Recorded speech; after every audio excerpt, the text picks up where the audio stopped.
Sylvia is a well-known artist.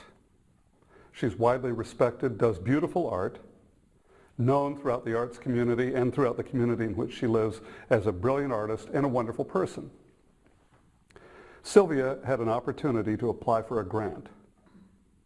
And this was a substantial grant, a grant which could have made a big difference in her career as an artist and in the art which she produced. As part of the grant proposal process, Sylvia had to give a presentation to the people who would grant the grant. Sylvia froze. She lost the grant because of her fear of public speaking. Now, we all know that public speaking is a greater fear even than most people's fear of death. But those of us in Toastmasters also know that you can get over it. And I'm sure that you're thinking, as I did when I heard the story, oh my gosh, if she would only have come to Toastmasters, we could help her. So why speak? As if the answer isn't obvious. As Toastmasters, we're bombarded with reasons why we should speak. We're told all of the different benefits of being an accomplished public speaker. And the list is a very long list. There are myriad reasons for being a good public speaker and mastering the art. I've narrowed it down to 5, and I want to share them with you today. And the first one is persuasion. As is the case with Sylvia the artist, and by the way, I changed her name to protect her privacy. But as in the case of Sylvia the artist, it was an opportunity for her to persuade people to fund her art through a grant. We have opportunities to persuade our colleagues at work, our friends in our social circles, people at our churches and our clubs, even our spouses, of our ways of thinking. And by learning effective communication and speaking skills, we better our chances of persuading people of our ideas. So persuading, I think, is maybe the first benefit of speaking and the first reason to learn to speak. You may disagree with the order, but I'll bet you'll agree with the ideas. The next reason to learn public speaking, is to build your own self-confidence. I think of a friend of the club's who recently got married, who gained the confidence to speak at her wedding through her experiences with Toastmasters. We gain more confidence, and we are then able to influence the people around us. So confidence is a big reason for mastering public speaking. The next one is one I'll bet you didn't see coming, and that is listening. Because in order to be a great public speaker, you also have to be a really good listener. Because it's through listening that we get the stories that enable us to become a better speaker. It's through listening that we learn new information and gain knowledge that enables us to be a better public speaker. Listening is one of the great gifts that we can give our brothers and sisters of the human race, and it's part of the process of becoming a better public speaker. So listening is another reason to become a master of public speaking.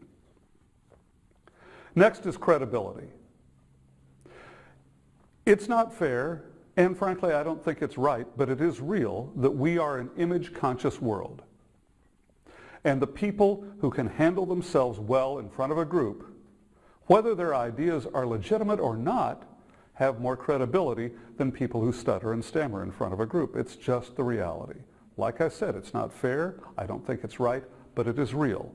And so by becoming a better public speaker, you gain more credibility with everyone around you, your colleagues at work, the people in your family, your social circles, and even people whom you'll never meet who are in your audience will give you more credibility because of your poise and your ability to deliver a great speech from the platform.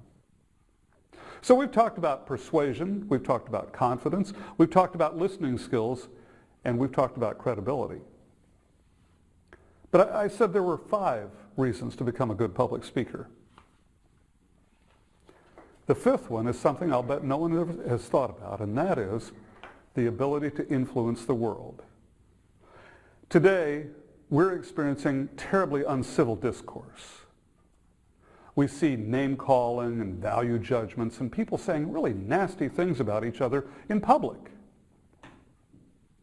And we in Toastmasters have an opportunity to set the standard for how people are going to communicate with each other. And so as we master the art of public speaking, and we demonstrate it to our brothers and sisters of the human race, we also set the standard for civil discourse. And isn't it interesting that we might possibly be able to save the world through our public speaking?